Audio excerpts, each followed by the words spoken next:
अथ पंचविंशोऽध्यायः। श्री शिव के द्वारा गोलोक धाम में श्री विष्णु का गोपेश के पद पर अभिषेक। श्री राम द्वारा सती के मन का संदेह दूर करना। शिव द्वारा सती का मानसिक रूप से परित्याग। श्री राम बोले, देवी, प्राचीन काल में एक समय परम सृष्टा भगवान विशंभु ने अपने परम धाम में विश्वकर्मा को बुलाकर उनके द्वारा अपनी गौशाला में एक विस्तृत तथा रमणीय भवन बनवाया और उसमें एक श्रेष्ठ सिंहासन का भी निर्माण कराया। उस सिंहासन पर भगवान शंकर ने विघ्न निवारणार्थ विश्वकर्मा द्वारा एक छत्र बनवाया, जो बहुत ही दिव्य, सदा के लिए अद्भुत और परम उत्तम था। उसके बाद उन्होंने इंद्र आदि देवगणों, सिद्धों, गंधर्वों, नागों तथा संपूर्ण उपदेवों को भी शीघ्र वहाँ बुलवाया। समस्त वेदों, आगमों, ब्रह्मा जी के पुत्रों, मुनियों तथा अप्सराओं सहित अनेक प्रकार की वस्तुओं से युक्त समस्त देवियों को भी आमंत्रित किया। इनके अतिरिक्त देवताओं, ऋषियों, सिद्धों और नागों की मंगलकारिणी 16 कन्याओं को भी बुलवाया। हे मुने, उन्होंने वीणा, मृदंग आदि नाना प्रकार के वाद्यों को बजवाकर सुंदर गीतों द्वारा महान उत्सव कराया। संपूर्ण औषधियों के साथ राज्याभिषेक के योग्य द्रव्य, प्रत्यक्ष तीर्थों के जलों से भरे हुए 5 कलश तथा बहुत सी दिव्य सामग्रियों को भगवान शंकर ने अपने पार्षदों द्वारा मंगवाया और वहाँ उच्च स्वर से वेद मंत्रों का घोष करवाया। हे देवी, भगवान विष्णु की पूर्ण भक्ति से महेश्वर देव सदा प्रसन्न रहते हैं। इसलिए प्रसन्नचित्त होकर वैकुंठ धाम से श्री हरि को बुलाकर शुभ मुहूर्त में उन्हें श्रेष्ठ सिंहासन पर बैठाकर महादेव जी ने स्वयं ही प्रेम पूर्वक उन्हें सब प्रकार के आभूषणों से विभूषित किया। उनके मस्तक पर मनोहर मुकुट बांधकर और उत्सव मंगलाचार करके महेश्वर ने स्वयं ब्रह्मांड मंडप में श्री हरि का अभिषेक किया और उन्हें अपना वह सारा ऐश्वर्य प्रदान किया जो वे दूसरों को नहीं देते थे। तदनंतर भक्तवत्सल स्वतंत्र शंभु ने श्री हरि का स्तवन किया। तत्पश्चात अपनी पराधीनता को सर्वत्र प्रसिद्ध करते हुए लोककर्ता ब्रह्मा जी से कहा। महेश्वर बोले, लोकेश, आज से मेरी आज्ञा के अनुसार ये विष्णु हरि स्वयं मेरे वंदनीय हो गए। इस बात को भी सभी सुन लें।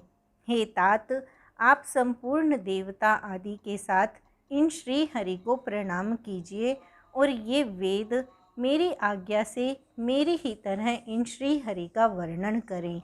श्री राम बोले, विष्णु की भक्ति से प्रसन्नचित्त हुए वरदायक भक्तवत्सल रुद्रदेव ने ऐसा कहकर स्वयं ही गरुड़ ध्वज श्री हरि को प्रणाम किया। तदनंतर ब्रह्मा आदि देवताओं, अन्य सभी देवों, मुनियों और सिद्धों आदि ने भी उस समय श्री हरि की वंदना की। इसके बाद अत्यंत प्रसन्न हुए भक्तवत्सल महेश्वर ने देवताओं के समक्ष श्री हरि को महान वर प्रदान किए। महेश्वर बोले, हे हरे, आप मेरी आज्ञा से संपूर्ण लोगों के कर्ता, पालक, संहारक, धर्म अर्थ काम के दाता तथा अन्याय करने वालों को दंड देने वाले होंगे। आप महान बल पराक्रम से संपन्न, जगत पूज्य, जगदीश्वर होंगे और कहीं कहीं मुझसे भी अजेय होंगे। आप मुझसे मेरी दी हुई 3 प्रकार की ये शक्तियाँ ग्रहण करें। इच्छा आदि की सिद्धि, अनेक प्रकार की लीलाओं को प्रकट करने की शक्ति और तीनों लोकों में नित्य स्वतंत्र रहने की शक्ति।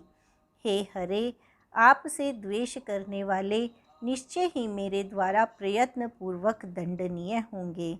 हे विष्णु, मैं आपके भक्तों को उत्तम मोक्ष प्रदान करूँगा।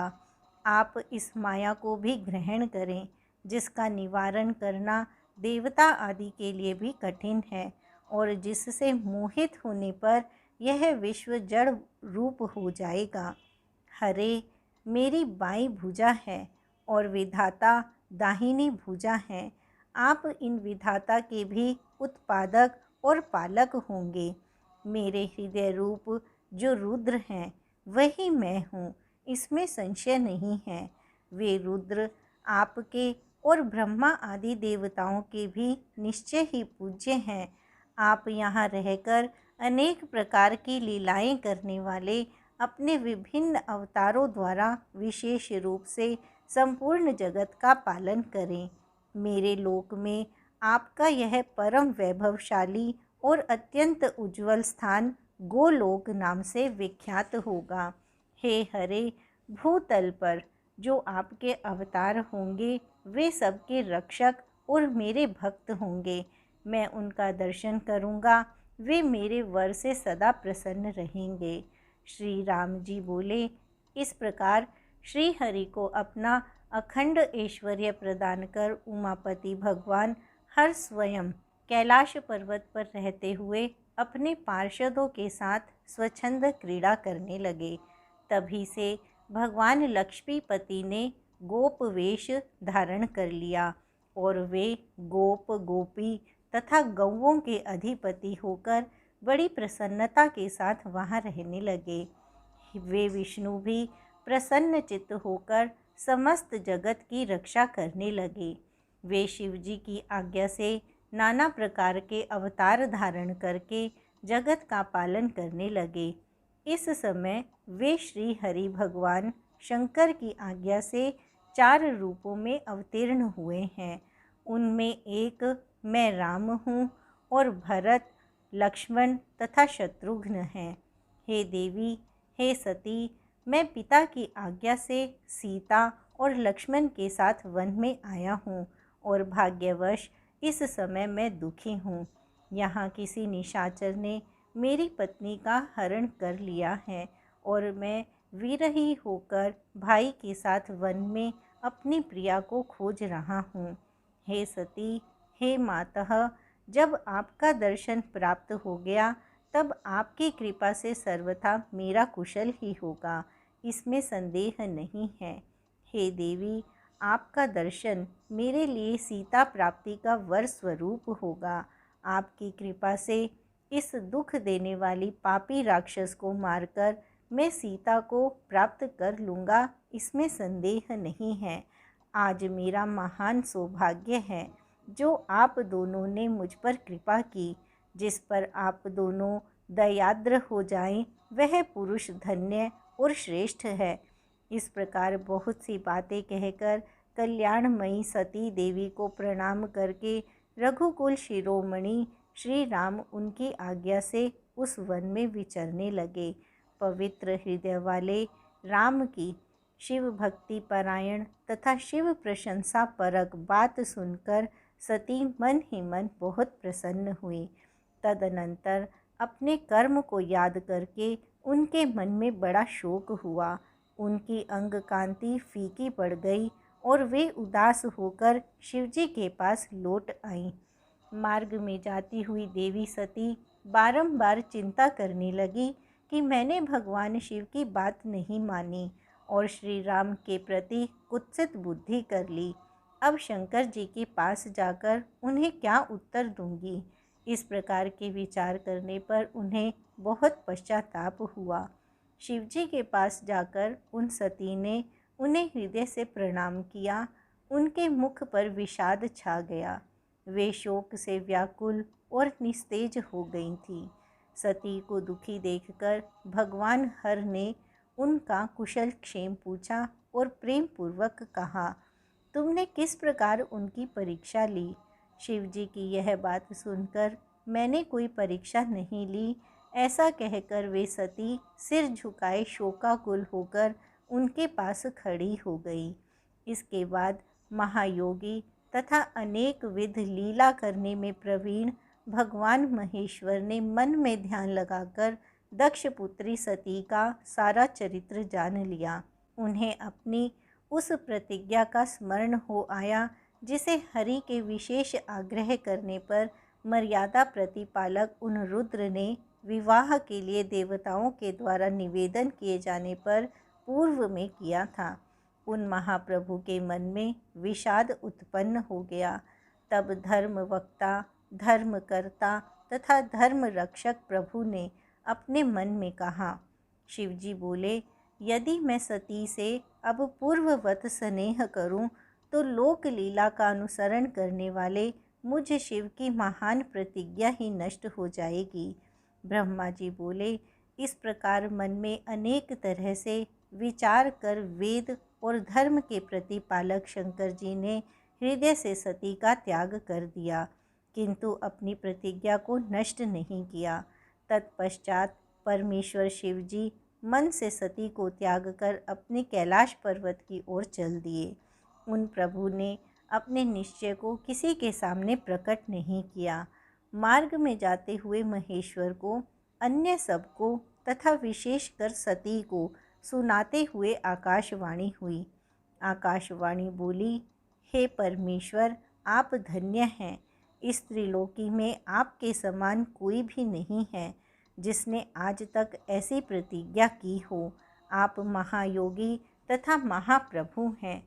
ब्रह्मा जी बोले, यह आकाशवाणी सुनकर कांति से हीन देवी सती ने शिव से पूछा, हे नाथ, आपने कौन सी प्रतिज्ञा की है?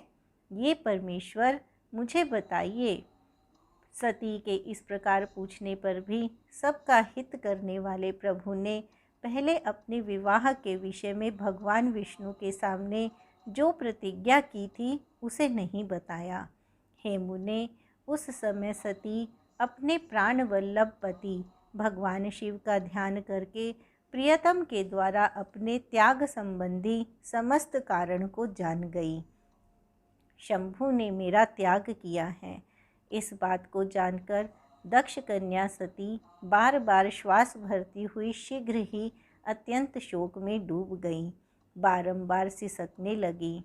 सती के मनोभाव को जानकर प्रभु शिव ने उनके लिए जो प्रतिज्ञा की थी उसे गुप्त ही रखा और वे दूसरी बहुत सी कथाएं कहने लगे। इस प्रकार नाना प्रकार की कथाएं कहते हुए वे सती के साथ कैलाश पर जा पहुँचे और श्रेष्ठ आसन पर स्थित हो समाधि लगाकर अपने स्वरूप का ध्यान करने लगे। सती अत्यंत व्याकुल चित्त होकर अपने धाम में रहने लगी।